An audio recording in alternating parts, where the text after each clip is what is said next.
speaking, his problem was not a hard one. He had only to manipulate and eliminate, and to raise to a higher power, and the triumphant result of examination day was assured. But I was a disturbing element, a perplexing unknown quantity, which had somehow crept into the work, and which seriously threatened to impair the accuracy of his calculations.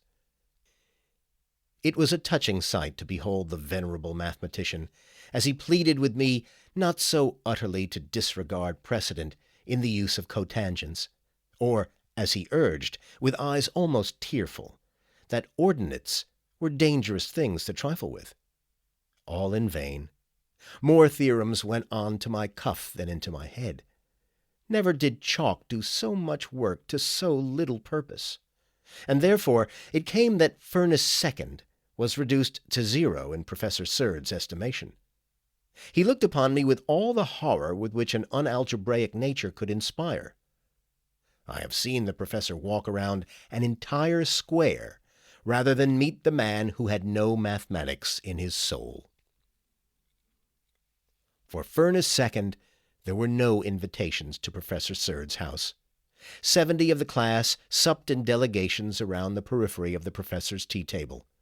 The 71st knew nothing of the charms of that perfect ellipse, with its twin bunches of fuchsias and geraniums in gorgeous precision at the two foci. This, unfortunately enough, was no trifling deprivation. Not that I longed especially for segments of Mrs. Surd's justly celebrated lemon pies. Not that the spheroidal damsons of her excellent preserving had any marked allurements. Not even that I yearned to hear the professor's jocose table talk about binomials and chatty illustrations of abstruse paradoxes. The explanation is far different. Professor Surd had a daughter. 20 years before, he made a proposition of marriage to the present Mrs. S. He added a little corollary to his proposition not long after. The corollary was a girl. Abscissa Surd was as perfectly symmetrical as Giotto's circle, and as pure withal as the mathematics her father taught. It was just when spring was coming to extract the roots of frozen-up vegetation that I fell in love with the corollary. That she herself was not indifferent, I soon had reason to regard as a self-evident truth. The sagacious reader will already recognize nearly all the elements necessary to a well-ordered plot. We have introduced a heroine, inferred a hero, and constructed a hostile parent after the most approved model. A movement for the story, a deus ex machina, is alone lacking. With considerable satisfaction, I can promise a perfect novelty in this line, a deus ex machina never before offered to the public.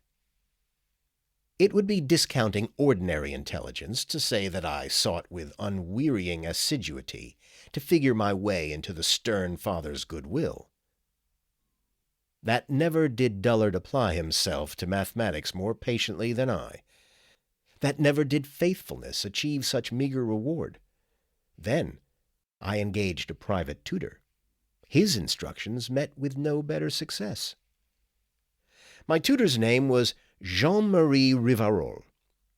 He was a unique Alsatian, though Gallic in name, thoroughly Teuton in nature. By birth a Frenchman, by education a German. His age was 30, his profession omniscience, the wolf at his door poverty, the skeleton in his closet a consuming but unrequited passion.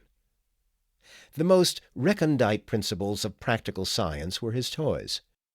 The deepest intricacies of abstract science his diversions.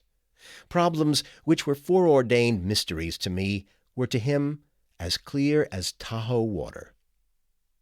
Perhaps this very fact will explain our lack of success in the relation of tutor and pupil. Perhaps the failure is alone due to my own unmitigated stupidity. Rivarol had hung about